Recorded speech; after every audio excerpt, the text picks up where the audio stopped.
Hello everyone, this is PM Chellapani here. First of all, I would like to welcome you to my today's session. In this session, we are going to explore an important and interesting topic in Z transform, that is how to find inverse Z transform using convolution theorem, right? So before we dive into solving this new problem, let me have a quick review, that is why we need convolution theorem to solve this problem, though there are so many ways to solve this problem, right? So convolution theorem is one of the most important and powerful mathematical tool that we use in digital signal processing and control system, right? So sometimes our given Z transform expressions looks difficult to find solution when we use the regular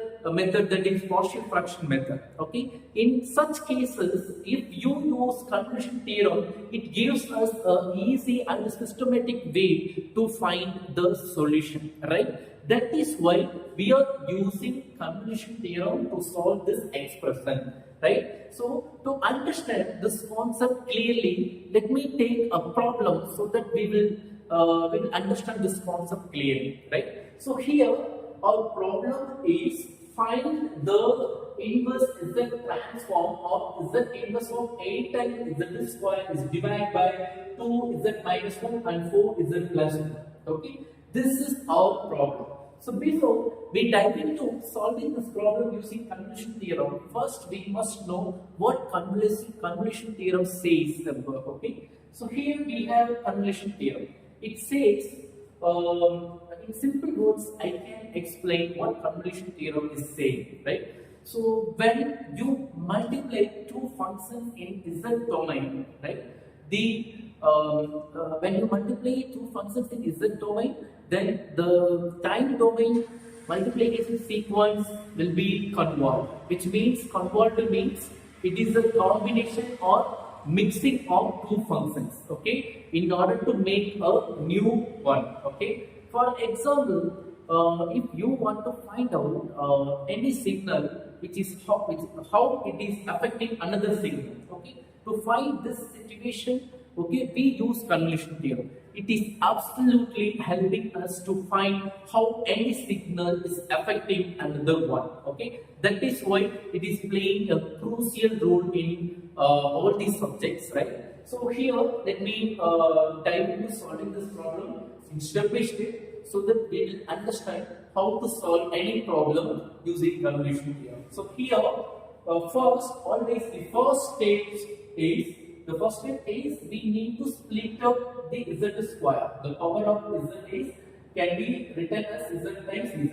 Then I just have adjusted some terms in the denominator, because always we have to adjust our denominator in order to apply our standard Z transform formula, right? So it is not in the standard formula, it is not matching the standard formula. So the first step, we need to make the denominator to fit in the standard formula, so that we can apply a formula and get the results. Okay, so I'm going to make this denominator in order to convert the standard formula. That is, here I can't apply that standard formula, so I'm going to take some common terms. So here always I should take Z minus something or Z plus something, so that we can apply our standard formula. So in order to that concept, I just have taken out 2 from this expression and 4 from this expression.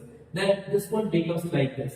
So here 2 times 4 is 8. You can cancel 8 in numerator and denominator. Then this is your new current states. Okay. So this steps, now here this steps can be written as Z inverse of Z is divided by Z minus 1 by 2 dot Z divided by Z plus 1 by 4. Right?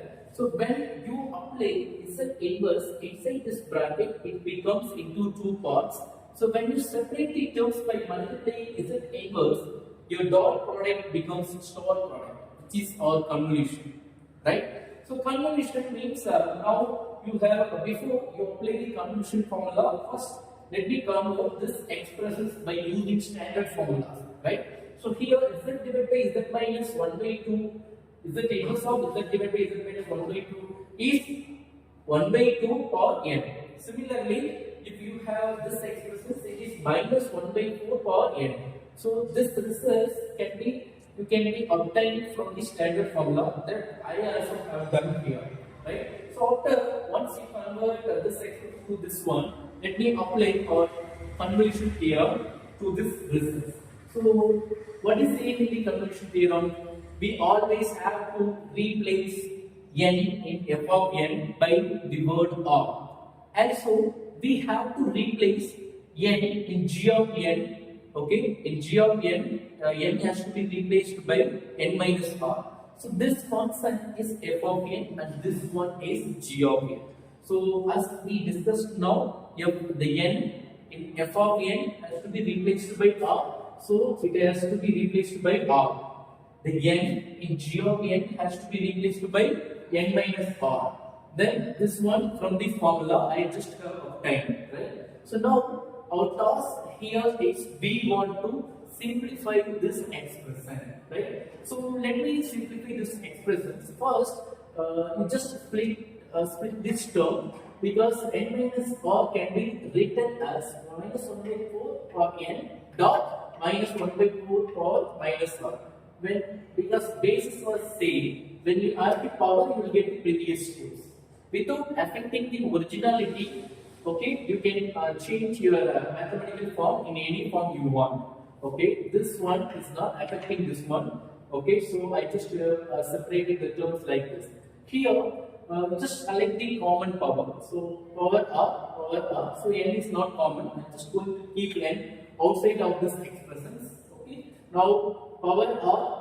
Then this is minus power r. Okay, in x power minus 1 can be written as what? It is x. Clear? Okay. So in this, by using this concept, this one can be written as minus 1 by power 4 power r. Right? So when you take reciprocal, it is minus 4 divided by 2, the whole power r, because both terms power is r. Okay. Now cancel the common terms, then minus 2 is your answer. Here, what you are going to do is, you are going to expand this terms in order to r form. So it is r is equal to 0 means first term, second term, and so on. Right? So it is a finite series.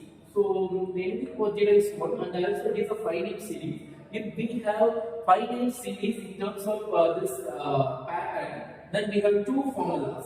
What is saying in the formula? If your a is greater than 1, you can use the first formula. If not so, which means a is less than 1, you can use the second formula. Let me check what is a and whether it is greater than 1 or less than 1. So here our a is minus 2. It is always less than 1. Okay, it is a negative value. It is less than 1. So therefore, we need to use the second formula, right? Okay, so here a is equal to minus 2. Right? So now I am going to, what is the formula? 1 minus a. A is what? Minus 2. So 1 minus 2 power n plus 1 is divided by 1 minus 2. Now simplify this expression. So 1 minus into minus it is plus, then it is 3. So from this hereafter you can't expand this expression, so you can stop here. So this is our expected result. So by using convolution theorem, how to find inverse Z transform for any expressions, right? So that we have discussed through this problem. So I hope you all have understood about how to use convolution theorem to find the inverse Z transform problems, right? So thank you so much for watching this video. If you have any doubt, you can text me in the comment box. And also, if you like this video, please give a thumbs up. Okay, that will motivate me to upload more video. Thank you so much for watching my video. Thank you.